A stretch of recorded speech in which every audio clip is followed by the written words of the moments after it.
Kitabu ni cha Luka sura ya 17. Mstari ambao tumesoma ni 17.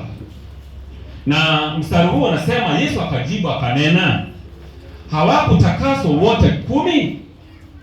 Wale 9 wako wapi? Ukweli wa mambo ni kwamba kanisa hili la Kiadventista ni kanisa ambalo ni tajiri sana. Kama wale 9 wangerudi kushukuru. Lakini la kushangaza ni mmoja tu ambaye anarudi kushukuru. Kwa watu 300 walio katika kanisa, ukipiga asilimia ya watu ambao wanatoa vizuri, ni asilimia karibu 1 kati ya 10. So watu 9 hawapo katika nafasi ya kushukuru, kwa sababu kwao ni deni ambalo Mungu ako nao kwao, hawahitaji kushukuru. Lakini singependa kuanzia hadithi hiyo. Ningependa tuanzie hadithi ya mjane mmoja. Mjane, kitabu cha Wafalme wa Kwanza Wafalme wa Pili sura ya 4. Wafalme wa Pili sura ya 4 mstari wa kwanza na kuteremka. Mimi ninapohubiri sihubiri ambalo huwezi kulielewa, na sihubiri mafungu mengi. Mimi sana napenda kuchukua context ya kitu fulani, nazungumzia hilo, na ukifuatilia hilo fungu utapata kuelewa mambo mengi yaliyo katika kila fungu, kwa sababu kila neno ambalo limeandikwa katika Biblia lina umuhimu wake. Hamna neno ambalo linaanguka bure. Kwa Kizungu ama kwa Kiswahili nasema sura ya 4 mstari wa kwanza. Basi mwanamke mmoja miongoni mwa wake za wana wa manabii alimulilia Elisha, akasema, mtumishi wako mume wangu amekufa, nawe unajua ya kuwa mtumishi wako alikuwa mcha Mungu. Yaani mtumishi wa Mungu anakufanga, kwa lugha ya Kiluya. Mtumishi anakufanga. Lakini huyu mama tunaambiwa kwamba alimkimbilia Elisha. Tumwambia kwamba mtumishi wa Elisha ameweza kufa, naye alikuwa mcha Mungu. Nao unajua, huyu mwanamke anaambia Elisha, unafahamu vizuri kwamba huyu mtumishi alikuwa mcha Mungu, na aliyemdai amekuja ili ajitwalie wana wangu 2 kuwa watumwa. Kwamba watumishi wa Mungu wanakuwa na madeni. Huyu mtumishi wa Mungu alikuwa na deni, alikuwa na mtu ambaye anamdai, na huyu mtu ambaye alikuwa anamdai alikuwa amekuja kuchukua vijana wake waweze kuwa watumwa. Yaani kumbe watumishi wa Mungu wanakuwa na deni. Kumbe wacha Mungu wanakuwa na deni. Biblia inasema huyu mama anamulilia Elisha. So she needed this woman. Huyu mwanamke alikuwa anahitaji alipe, lakini hakuwa na pesa. Akamulilia Elisha amsaidie ili aweze kupata namna ya kulipa deni. Sijui ni wangapi ambao hapa wako na loan ya bank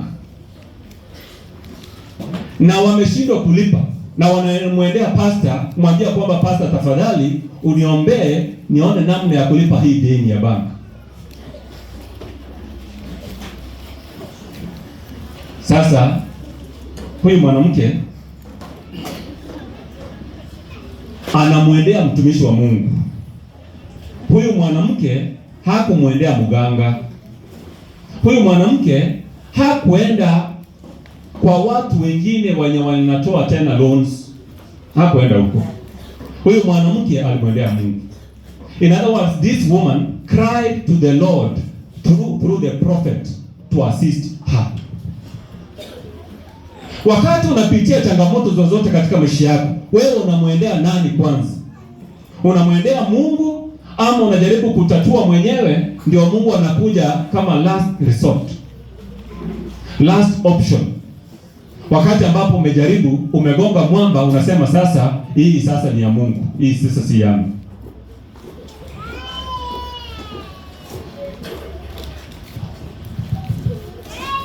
Sasa Elisha anamuuliza. Elisha akamwambia, fungu la pili, nikufanyie nini? Niambie, una kitu gani nyumbani mwako? Akasema, mimi mjakazi wako sina kitu nyumbani ila chupa ya mafuta. Unajua kuna watu wakiwa na deni, wamama akiwa na deni, alafu apate kuna mzee hapa ambaye ana uwezo wa kumlipia deni, mzee ambaye si mume wake lakini mzee ama kijana ana uwezo wa kulipa deni. Ana uwezo. Mmoja ni wa watoto, mwingine ni wa kulipa deni. Na sio mmoja, hata wawili watatu. Ninafanya my masters last year nilikuwa Nairobi, AUA. Na kwa neighbors hapo, nikaambiwa wamama wenye wako hapo ni wamama tupu, wajane, wazee wako. Kwa sababu gani? Ni wamama waliamua kwamba yeye anaolewa na mzee, anahakikisha mzee amemwandikia jina lake kwa title ya shamba, kwa logbook ya magari, na amehakikisha kwamba ameweka yeye ndio beneficiary. Baada ya kumalizana na mzee hivyo, anatafuta namna zote kumuondoa duniani. Alafu anatafuta mzee mwingine, anafanya same business. So wamama wako hapo ni matajiri, lakini wazee hawako. So huyu mwanamke badala ya kwenda kwa mzee ambaye anaweza msaidia kulipa deni, anamwendea mtumishi wa Mungu. Mwambia, niko na deni, namuuliza nikufanyie nini? Swali ambalo wazee wengi wanauliza. Mama anapokuja umsaidie kulipa deni, namuuliza nikufanyie nini? Alafu mama anasema, nisaidie kulipa deni. Unamuuliza, na mimi utanifanyia nini? That is the question we ask. Elisha anamuuliza, niambie, una kitu gani nyumbani? Akasema, mimi mjakazi wako sina kitu nyumbani ila chupa ya mafuta. Mungu anataka ulipe deni ukitumia kile kidogo ulicho nacho. We owe God so much. Tuko na deni kubwa sana la Mungu. Kama angedai tuweze kumlipa kila mmoja kulingana na baraka ambayo amekupea, tungelipa pesa nyingi.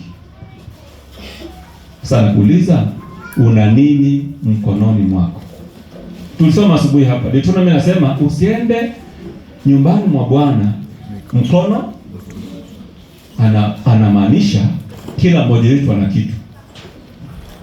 Anaposema usiende mkono mtupu, inamaanisha uko na kitu. In fact, vile ambavyo internet imekuja, TikTok imeingia, Facebook na WhatsApp, every day you are using more than 20 shillings every day kununua bundles every day.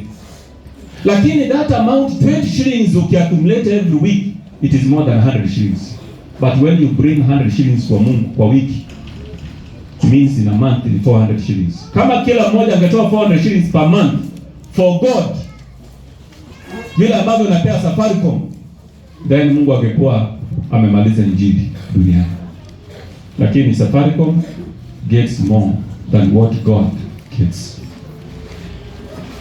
Musa anaulizwa Exodus chapter 4 verse 2. Anasema, mimi sina uwezo wa kwenda kuongea pamoja na Farao. Kamwambia, uwezo uko nao. Kamuuliza, una nini mkononi mwako? Hicho ulicho nacho mkononi mwako ndio uwezo ambao Mungu amekupa. Una nini mkononi mwako? Huo ndio uwezo. Mwambia, tupa hiyo fimbo chini. Fimbo ikawa nyoka.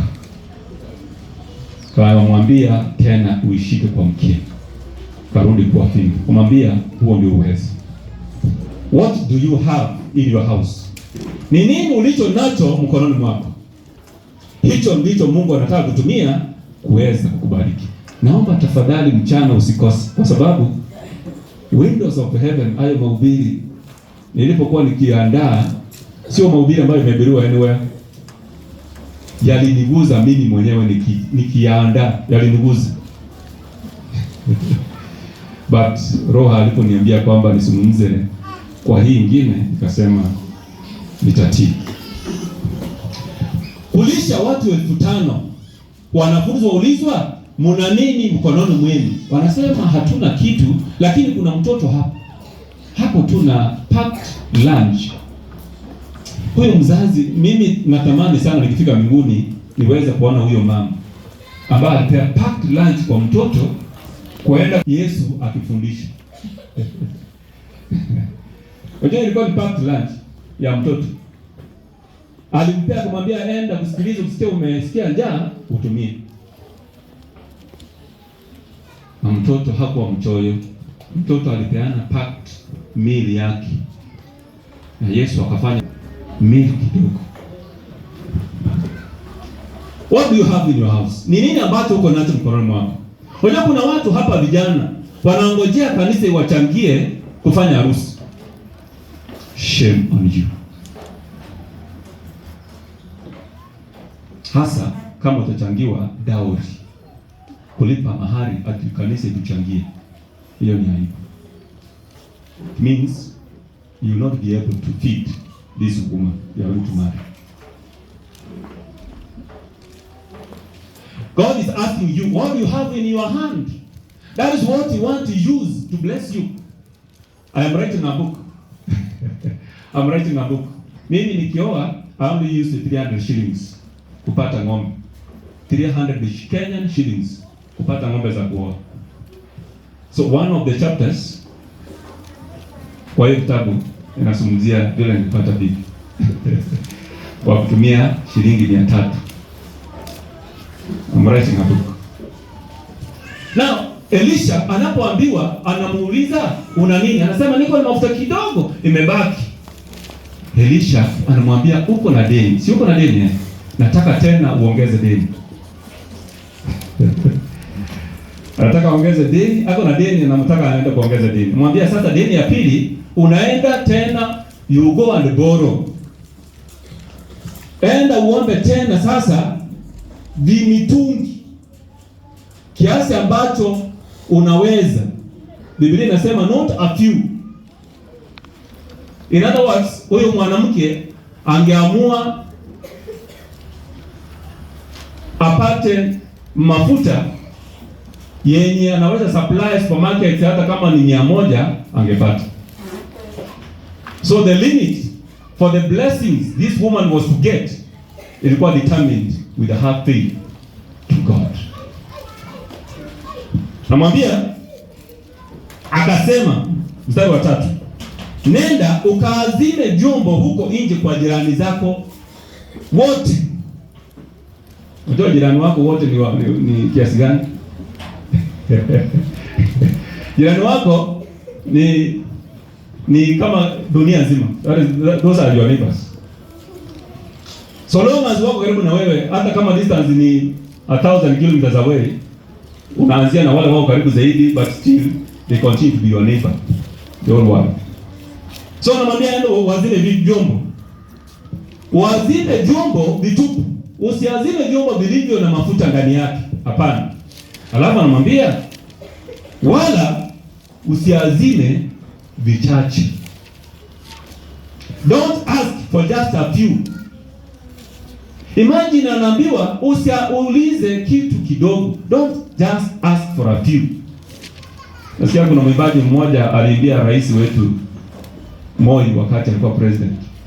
Kondian. Aliimba Kondian, alitumia Kondian vizuri. Akamwimbia rais. Na rais akafurahi kumwambia kwamba I want you to ask one thing from me that you want me to do. Kwa sababu umeimba vizuri sana. Unajua yule mtu aliomba nini? Alimwambia uniagizie Kondian kubwa. A bigger Kondian so that niendelee kuimbia watu. Useless request. from a president who can give you even land. Mtu ambaye anaweza kukupea hata gari, unamwomba kondia. And that's what we are doing. Mungu anawasema uliza chochote ambacho unataka na unaomba kondia.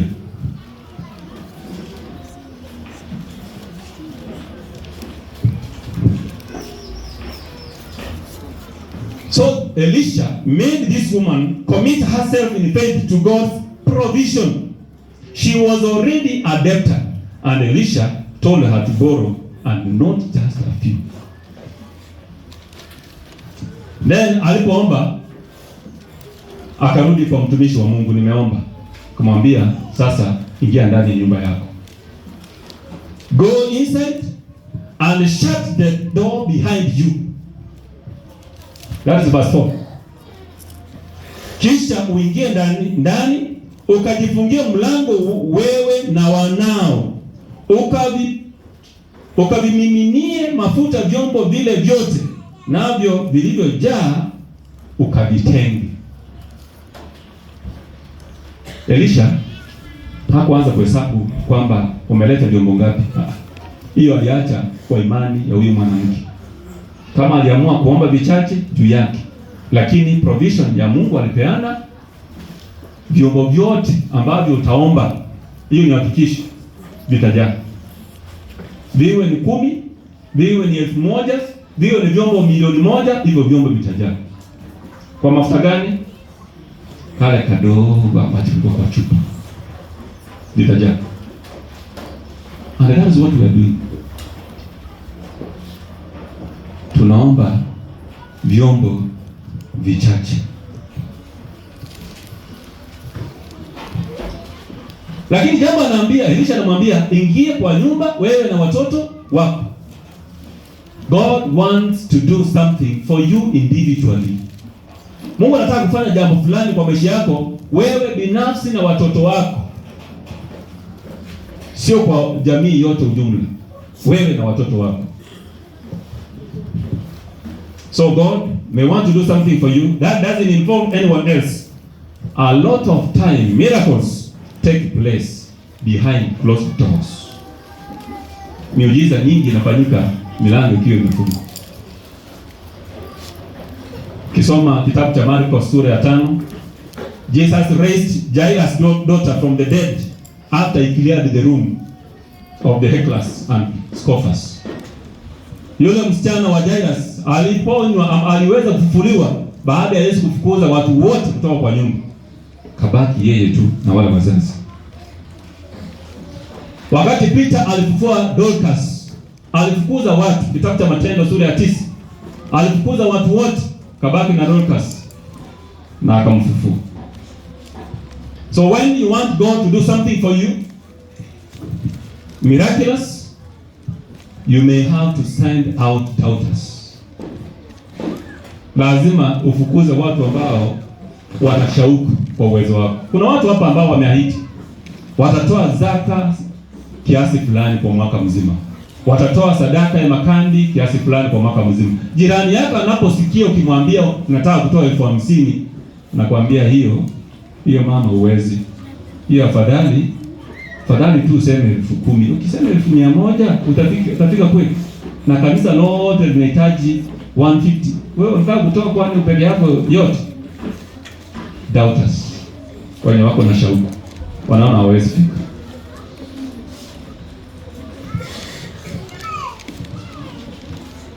So lazima ufukuze watu ambao wana shauku kwa uwezo wa Mungu katika maisha yako. Mungu anataka afanye muujiza kwako mtu binafsi, sio kwa kundi. Kwenda mbinguni ni mtu binafsi. Alafu anamwambia pour it all to those vessels and set aside the ones which are full. So Elisha anamwambia haka kachupa huko nacho, kwa sababu mafuta ambayo mwanamke alikuwa nayo ni ya for ordination, sio mafuta ya kupika. It was oil for ordination. Ndiye anamwambia sasa haka chupa, imagine kachupa cha 100 grams, unataka kuanza kumwaga mafuta kutoka kwa hii chupa ya 100 grams kwa 20 liters jerrycan. That is faith.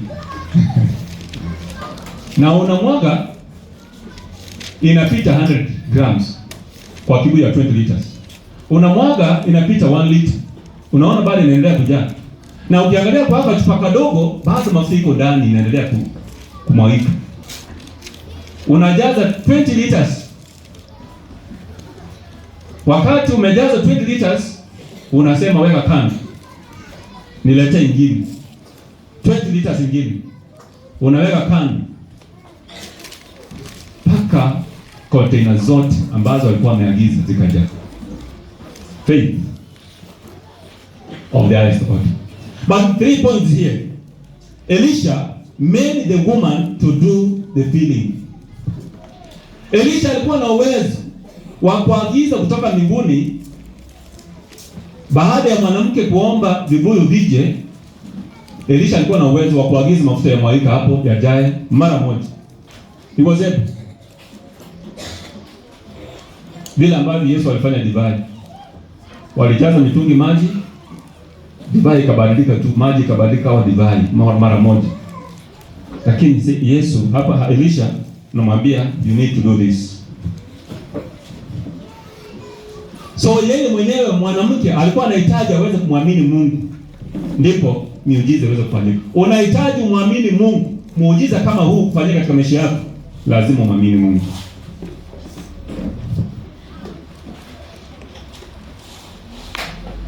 Jambo la pili. Ile chupa alikuwa nayo ndogo, ilikuwa inahitaji iweze kuendelea kumwaga kwa chupa kubwa. Continuous pouring. Yaani katika maisha yetu kuna wakati unafika unaanza kuchoka kwa utoaji wako, unaanza kuchoka. Unahitaji uendelee kumwaga.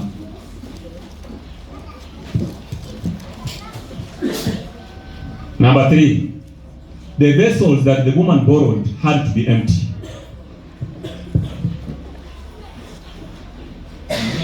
A full Christ is for empty sinners. Yesu ambaye amejaa mzima ni kwa ajili ya mwenye dhambi ambaye hana utupu, mwenye hana kitu.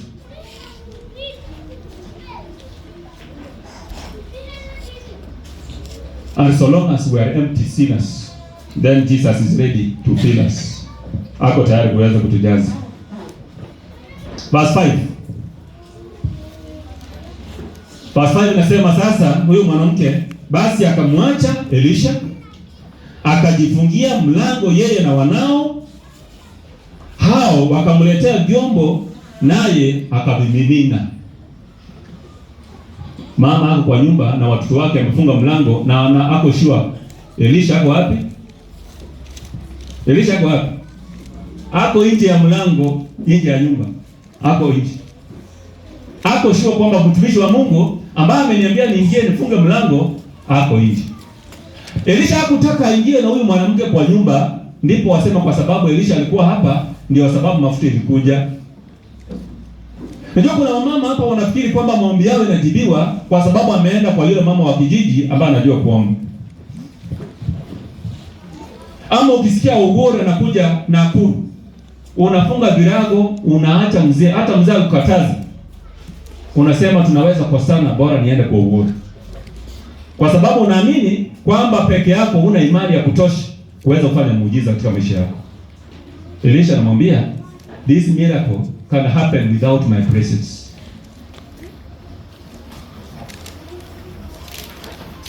Na the truth, mafuta yukataa kuja kwa sababu Elisha hakuingia kwa nyumba.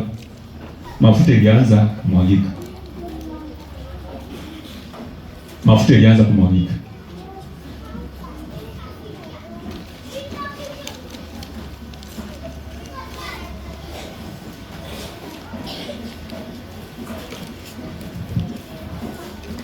Then verse 8, verse 7.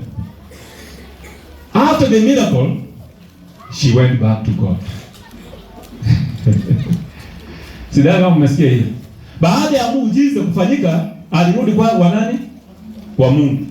Baada ya wewe kupokea muujiza, unaenda kwa nani? Wengine wanaenda Mombasa kwa Kasho. mahali ambapo magari makubwa yanauzwa.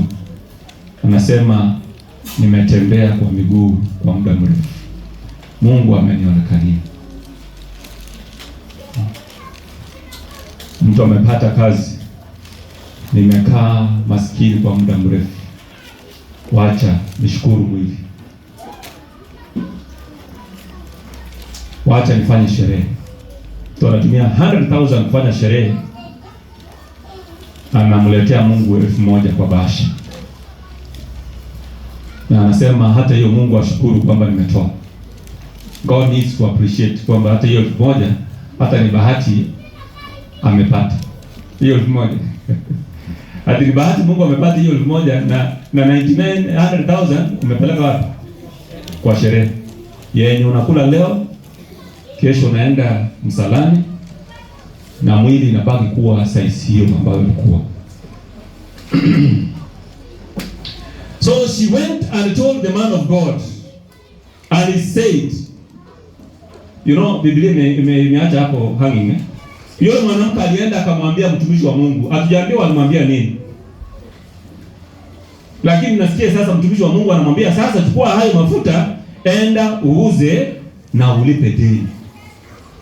Mtumishi wa Mungu akamwambia, unajua tumefanya kazi na wewe, kwa hii kazi tumefanya, umepata vibuyu ngapi? 100. Sasa utanipea 10 kwa sababu mimi pia sinaona nimekusaidia. Biblia inamwambia enda ukauze hayo mafuta na ulipe deni. Alafu anamwambia you and your sons can live on what is left. For how long hatujui, wataishi na ile ilibaki, lakini anaambiwa ile imebaki utaishi na hiyo ambayo imebaki.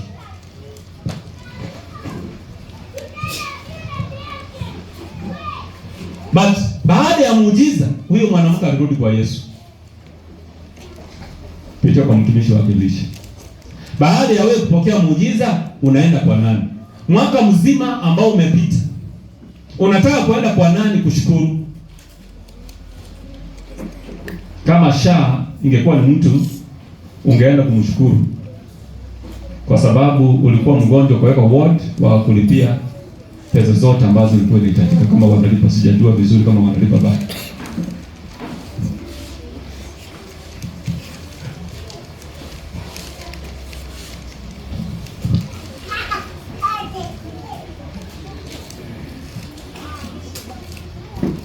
Sehemu ya pili, hiyo ni moja ambayo inasema unapobarikiwa tafadhali kumbuka aliyekubariki. Ya pili ni ya New Testament, kwa sababu unasema unajua hiyo pastor, hiyo ni mambo ilikuwa kwa Agano la Kale na ilipitwa na wakati. Sasa hivi Mungu afanye muujiza, lazima ungangane peke yako. Tuenda Agano Jipya. Luka 17 mstari wa 11 hadi 19. Biblia inasema as he was going into a village, Jesus used to be in the village. Yesu alikuwa anapenda sana kwenda vijijini. Na wakati alipokuwa akienda vijijini, 10 men who had leprosy met him. Wanaume 10 waliokuwa na ugonjwa ukoma wakakutana pamoja naye. They stood at a distance. Wakasimama kwa mbali. And they called out in a loud voice, Jesus, Master, have pity on us. Wakatoa sauti ni kama wanakapiga nduru, wakisema Yesu, Mwana wa Daudi, tafadhali tuonee huruma. Verse 15. Verse 14 nasema Yesu akawaambia, enenda mkajionyesha kwa makuhani. Elisha alikuwa mtumishi wa Mungu.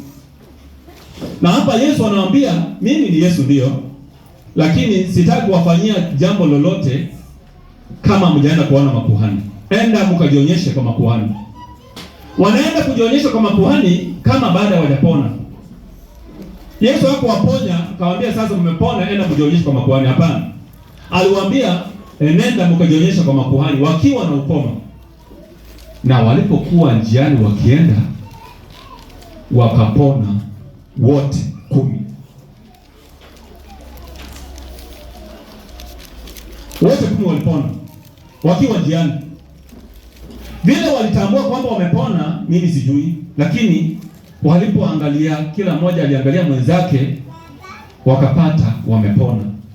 Na natumai kwamba wale 9 walianza kurukaruka wakishangilia kwamba wamepona, sasa wanaweza ishi maisha ya kawaida. Lakini yule mmoja alipojitazama akasema, hii kurukaruka kwa hawa ndugu zangu, mimi afadhali niende niruke mbele za Yesu aliyenituma. Verse 15 nasema, one of them when he saw he was healed ran home. Biblia inasema hivi. Came back. Came back. Alirudi kwa Yesu. He came back praising God in a loud voice. Unajua, niliwaambia walipouliza Yesu awaponye, waliuliza kwa sauti kuu. Wakati huyu mmoja amegundua ameponywa, alirudi akimtukuza Mungu kwa sauti kuu. Lakini sisi tunapoponywa, sauti inapungua. Wakati ulikuwa unaomba msaada, sauti ilikuwa juu. Na kuna watu wako aina hiyo by the way kati yetu. Kuna watu ambao ni ndugu zako. Wakati walikuwa kwa changamoto, walikuwa wanatoa sauti kuu wakiomba msaada wako. Lakini walipobarikiwa, sasa hivi wanakula vinono Nairobi na Mombasa na nchi za ng'ambo. Wanasema hii ni bidii yangu. Nakula jasho.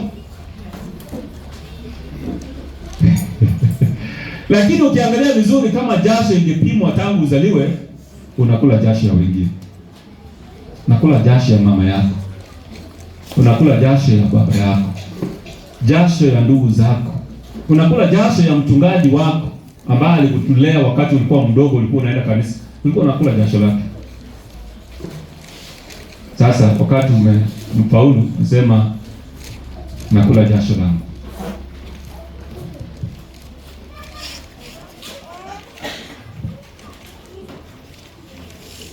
He threw himself, verse 16. He threw himself at Jesus' feet and thanked him. Biblia inamaliza inasema, and he was a Samaritan. Mbona Biblia inatuambia kwamba alikuwa Msamaria? Kwani kutuambia juu ya Msamaria kwa hadithi kama hii inatusaidia nini? Ninataka kukuambia kwamba wale wengine 9 walikuwa Wayahudi kama Yesu. Walikuwa wanajua kwamba Yesu anaendelea kulipa deni lao.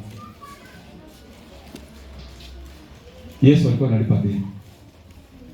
Kwako Yesu anaendelea kulipa deni ya kukuumba, ndio sababu haurudi kumshukuru kwako wewe. Ni kwa nini haurudi kumshukuru Mungu wewe? Kwa sababu wakati ulikuwa unahitaji msaada, wakati ulikuwa mgonjwa kwa wodi, ukasema Mungu, ukiniondoa kwa hiki kitanda, kile kitanda changu cha nyumbani nitakipeleka kanisani. Nitakuwa nalala kanisani maisha yangu yote. Lakini ulipopona, unakuja saa 5 kanisani, saa 6, na unasema huyu mhubiri akifika saa 6:30 kama hajamaliza, na ulifika saa 6, mimi naondoka. Unabeba bagi unaondoka, sababu mhubiri ameenda muda mrefu for only 30 minutes. So huyu jamaa na furaha anasema kwamba he went back to Jesus. He threw himself, akaanguka miguuni pa Yesu na akamshukuru. Na yeye alikuwa Msamaria. Jesus asked, were not all 10 cleansed? Where are the other 9? Has no one returned to give praise to God except this foreigner? Then he said to him, rise and go. Your faith has made you well. Yaani Yesu analia. You know that ikizungumzwa kwa lugha ya kulia, Yesu ni kama Yesu analia hapa, anauliza, yaani haya mambo nimekufanyia miaka yako yote. You don't see any reason why you should come back to me and thank God. Hata kama utanishukuru mimi Yesu, lakini hata mshukuru Mungu. Hata kama utanishukuru, shukuru Mungu. Hata kama mtashukuru Pastor Philip ambaye anafanya kazi hapa, hata kama mtamshukuru, even if you don't have to appreciate what he's doing, why can't you appreciate God? You know how expensive your breath is, your free oxygen. Mtu ambaye amepitia oxygen hapa ndani yetu, mwenye alipelekwa hospitalini akaambiwa kwamba unapewa pumzi, alikuwa anahesabiwa hours. Every hour ni pesa, na hiyo pesa ilikuwa inapatikana, nyingine hata ya kuuza shamba, bora ukuwe hai. Lakini uweze kuuza shamba hata ya kuleta kanisani ukiwa hai, uone kazi ya Mungu ikisonga.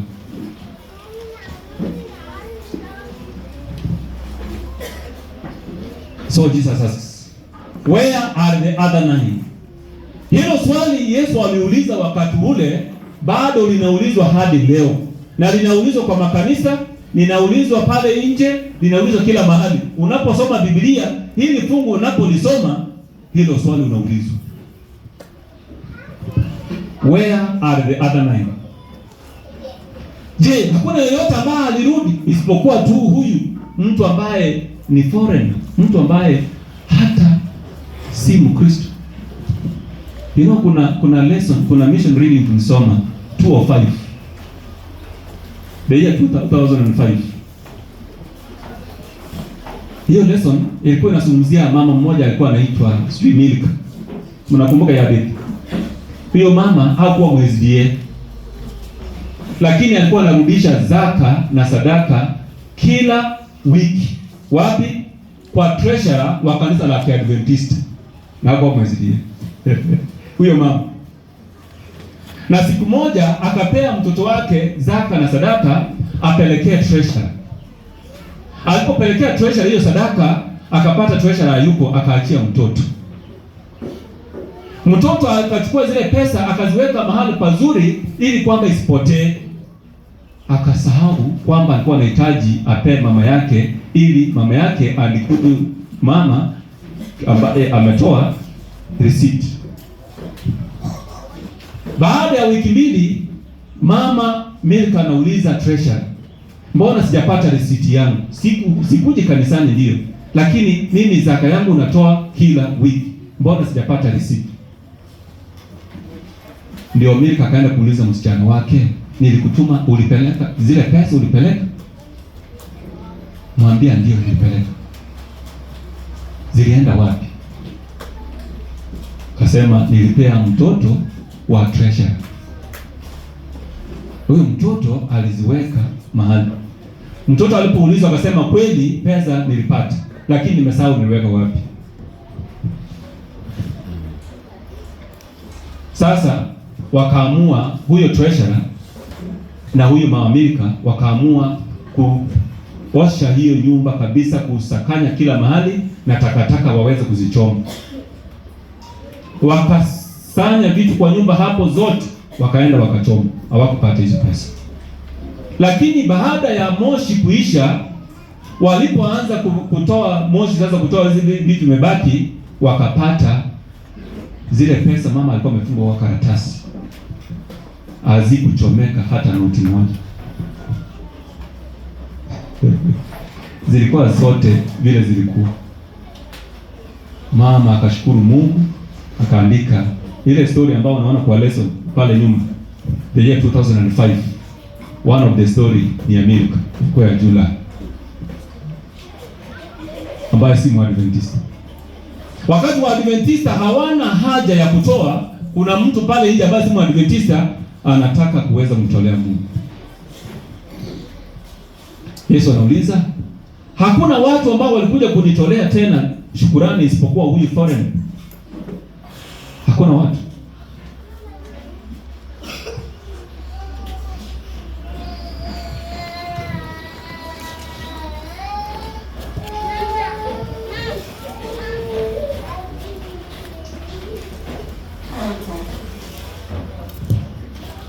Unafikiri ungefanya nini kama ungetambua kwamba Mungu ndiye amekuponya?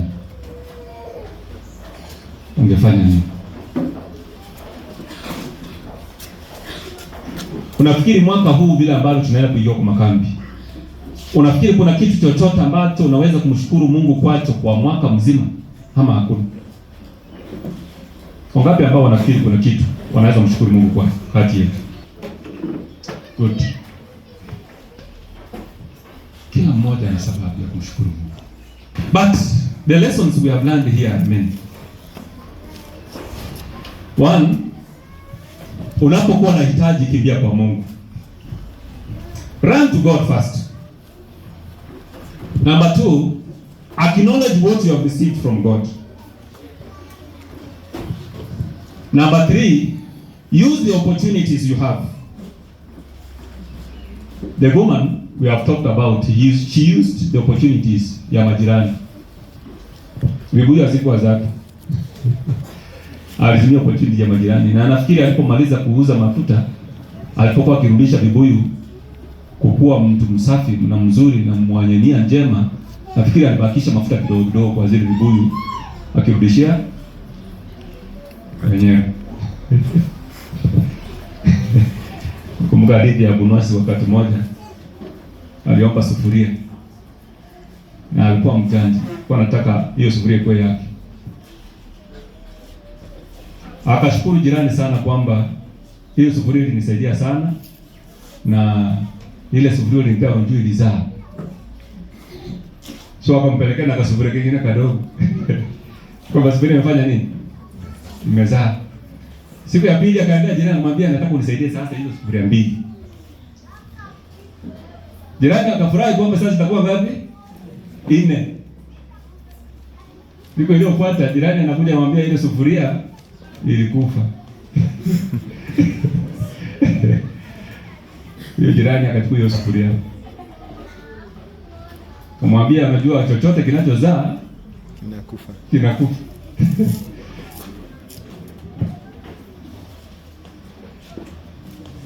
Tena sema you apply, use the opportunities you have.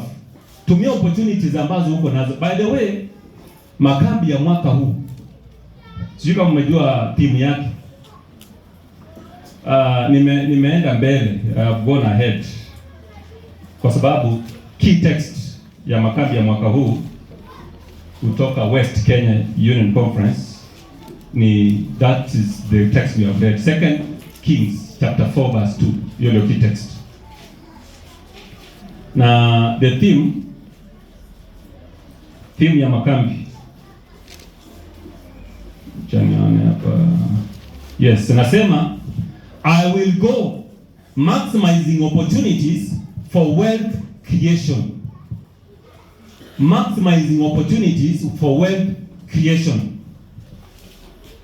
Focus kwa miaka 5 ambayo imepita inaitwa Kingdom, tulikuwa na vitu 5. Moja hapo ya mwisho ya mwaka huu ambao tunaingia election ni financial independence. That was the last goal. Financial for the first 5 years. So ya mwisho ndio hii inaitwa financial independence. Ni kwamba wewe kuwa maskini ni kwa kupenda kwako. Kama uko na mikono miwili na miguu miwili na unaweza zungumza, kuwa maskini ni kwa kupenda kwako. Opportunities iko kila mahali. So use the opportunities. So maximizing opportunities for wealth creation, kutengeneza mali. Number 4, apply the rule of success. In other words, God could have inspired the prophet Elisha to fly full jars of containers with full oil kuja kwa hii mama. Vibuyu vingeanza kumwagika kutoka mbinguni ikiwa imejaa mafuta tayari. Lakini Mungu anamwambia kwamba sheria yangu ni kwamba kila ambacho uko nacho ndio unatumia kutengeneza utajiri. Uko na nguvu, ndio tumia nguvu zako kufanya utajiri. Uko na shamba, ndio tumia shamba lako kuweza kutengeneza utajiri. Kila ambacho uko nacho ndio anataka atumie aweze kukubariki. Number 5, believe in God's plan. The number of jars in the room indicated the size of the faith of the woman and her children. The miracles did not extend beyond the boundaries of their faith. The sky is the limit for those who believe. Miujiza ambayo ilifanyika ya mafuta ilitegemea vibuyu walikusanya. Kama wangekusanya nyingi, ingekuwa mafuta mingi. Wangekusanya kidogo, mafuta ni kidogo.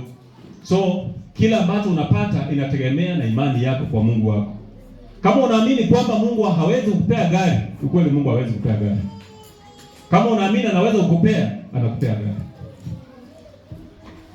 Number last, always run to God even after the blessings.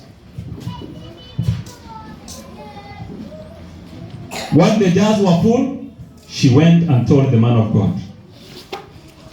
Instead of going straight to the debt, badala ya kuenda moja kwa moja kwa soko kuenda kuuza, alirudi kwa Mungu. Kupita kwa mtumishi wake akamwambia, enyewe zile vibuyu zimejaa. Nifanye nini sasa? What next? Zimejaa. Umejenga nyumba umemaliza. Haukuja hata kwa pastor mwambie, pastor, ile nyumba nilikuwa najenga vile tulifanya ground breaking, nimemaliza. Tufanye nini sasa? Kwa sababu ni nyumba ya nyasi ulijenga ama ya mabati na matope, unasema hiyo pastor hawezi ombea.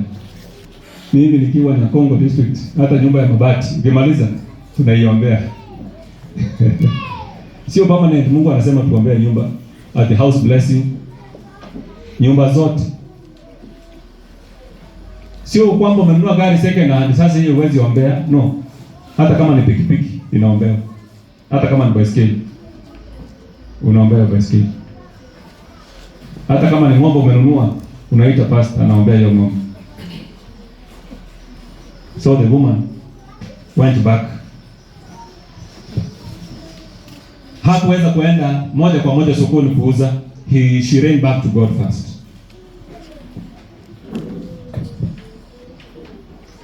Wakati umepata mshahara wako wa kwanza, kuna wale waliajiriwa mwezi huu, utaenda kwa nani kwanza? Ni hoteli kubwa, upigie moyo pole. Mwili wako mwambie pole, umeumia kwa muda mrefu. Uende kwa soko ununue kiatu, usema viatu ya 1500 sijai nunua, at least Mungu amenionekania sasa. Kiatu ni 1500.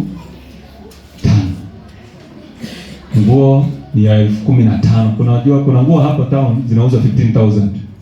MCAs ndio wanapita hapo sana. Na wale wako na sponsors.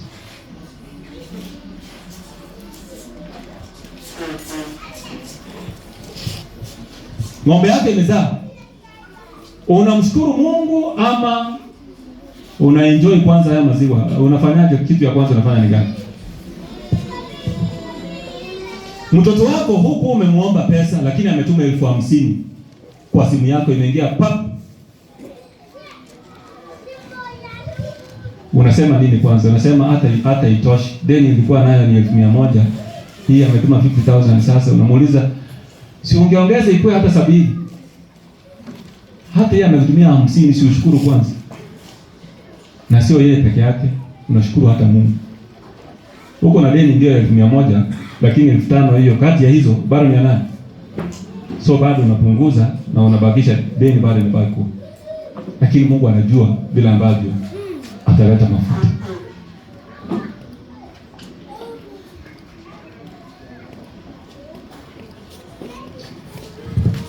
So huyu mama na yule mtu wa ukomo wanatufundisha mambo kadha. Hayo mambo tukiatilia maanani, kanisa yetu itakuwa sawa. Zaka na sadaka unapopata, unapobarikiwa, the way you run to God first, kumuomba akubariki. Huyo ambaye amekubariki, kimbia kwake unapopata. Wacha Mungu awe wa kwanza baada ya kubarikiwa, na awe wa kwanza kabla ya kubarikiwa.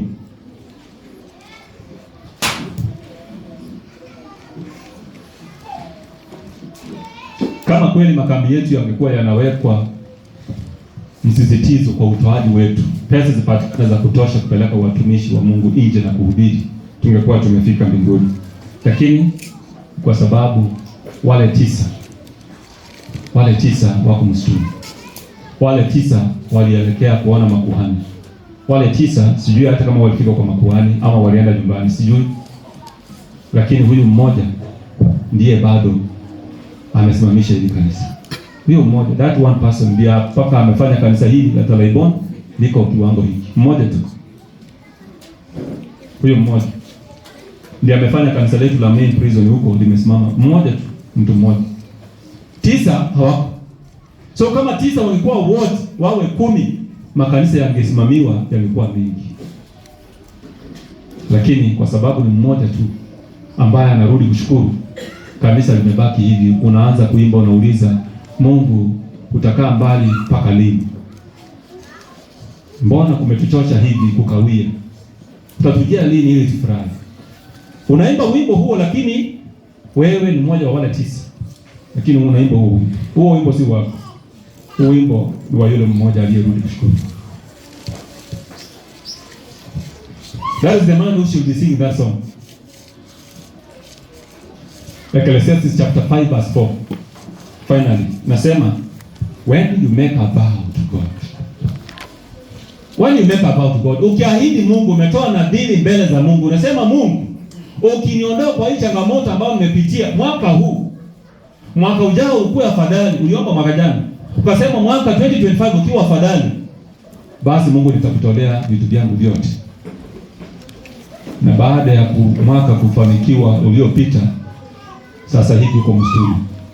Haurudi afternoon, hautoi zaka na sadaka, makambi hauna mpango, wageni wakuuliza utaishi wapi, hauna mpango wa kuinua mkono.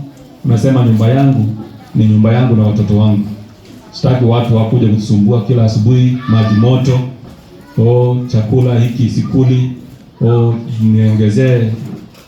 Hatutaki watu hapa. Lakini mwaka uliopita ulisema Mungu, ukinibariki, I will do your work. Nitafanya kazi yako kweli kweli. Na ni kweli unaendelea kufanya kazi yake kweli kweli nyumbani kwako, sio kanisani.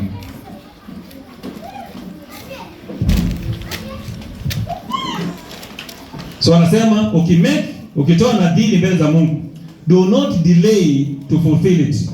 He has no pleasure in fools. Fulfill your vow. Nasema Mungu afurahii watu ambao ni wajinga. Mtu ambaye anapeana ahadi na hatimizi. Kuna watu hapa ambao wamepeana ahadi by the way kwa makambi. Wamesema mimi nitatoa 5,000. Na ndani yake hapo sure anasema hii tu nilikuwa nataka elder afurahi kwamba hata mimi nimetoa. Lakini hana mpango wa kulipa. Hana mpango. Anasema mimi wataka tu waone kwamba iko hapo kwa makaratasi. Lakini hata lipa. Mungu anasema hana furaha kwa watu wajinga ama wapumbavu ambao wanatoa nadhiri na watimizi. So utoa nadhiri ukiwa unataka kutimiza. Sasa Mungu anauliza watu walikuwa 9. Walikuwa 10, lakini 9 wamepotea. Hawa watu 9 ambao wamepotea, ukisikia Mungu anauliza where are the 9, inamaanisha anawatafuta. He is looking for them. And he will not rest. Mungu hata pumzika mpaka atakapopata hawa watu 9. Hawezi choka kutafuta mpaka watakapopatikana ama mpaka Yesu arejee. Atazidi kuwatafuta. Aidha wakatae milele mpaka mlango ifungwe kwao, lakini Mungu yeye hataacha kuwatafuta. So kama umekuwa ukijificha kwa muda mrefu bila kutoa zaka, sadaka, kujitoa kwa kazi ya Mungu, kutoa nyumba yako itumike kwa ajili ya wageni, kutoa vyakula ambavyo Mungu amekubariki navyo ambavyo umbo wanakula vizuri kuliko hata majirani, vitumike kwa kazi ya Mungu. Kama hutaweza kutoa, bado unatafuta. Mpaka utakapotoa ama ulale makaburini na kuenda jehanamu, hapo tu ndio sauti utaisikia. Hautasikia ukitafuta, lakini kama bado uko hai, the 9 wanatafuta. Mungu anataka sisi wote tuje kwa huyo mmoja. The one who came back to appreciate. That's where God wants us to be. Na kama watu wangekuwa wanarudi na sauti kushukuru, na sauti vile waliuliza kwa sauti, then tungekuwa tumeenda mbali. So nataka niweze kuona wale ambao kati yetu wamekuwa kati ya watu 9 kwa muda mrefu, lakini leo hii wanataka waweze kuwa kati ya yule mtu mmoja ambaye alirudi kushukuru. Wasimame.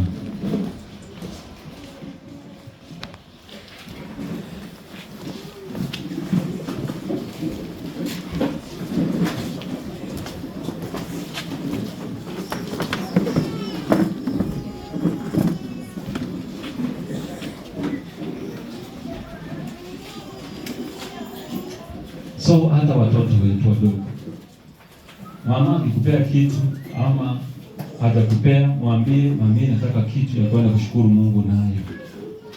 Anakupea kitu yenye unaenda kushukuru Mungu nayo.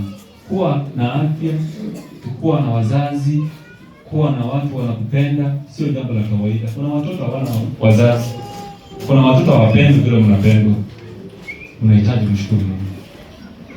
Vijana wetu hawajaajiriwa ndio, lakini vile unaomba mama yako bundles kila siku, 50 shillings bundles, basi unahitaji pia utumie hiyo roho ya kuomba mama yako 50 shillings bundles, kumuomba sio kwa bundles sasa, kwa ajili ya utoaji.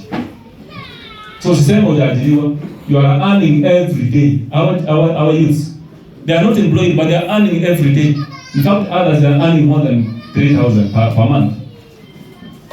Kutoka wapi? Mama, baba anawapea kila siku kwa bundles ambazo ni za TikTok, ambazo ni za internet, lakini hamwezi kuomba za kushukuru Mungu na we change. Nashukuru kwa kusimama. So kama hujaandika jina lako kwa kanisa lako, ukimshukuru Mungu kwa yale ambayo amekutendea mwaka mzima, hataki kusema ni pesa ngapi. Kila mmoja unajua umbali Mungu amekutoa na familia yako. Mungu wewe unajua. Mungu, wewe na Mungu wako unafahamu. Muujiza ni wa mtu binafsi. Muujiza bado inacheleka, lakini ya mtu binafsi. Goal ambayo umewekewa ya 150 sio limit. That is the minimum. You can go beyond. Unaweza pita hapo. Unaweza enda mpaka 500,000. Kutegemea kila mmoja. Mmoja anaweza amua alipe yeye yote 150. Si kwamba inamaanisha sasa hao wengine wamefungiwa nje, hapana. Mnaruhusiwa bado kuenda zaidi ya 150. Hata kama watu watatu watatoa 150 that's for 50.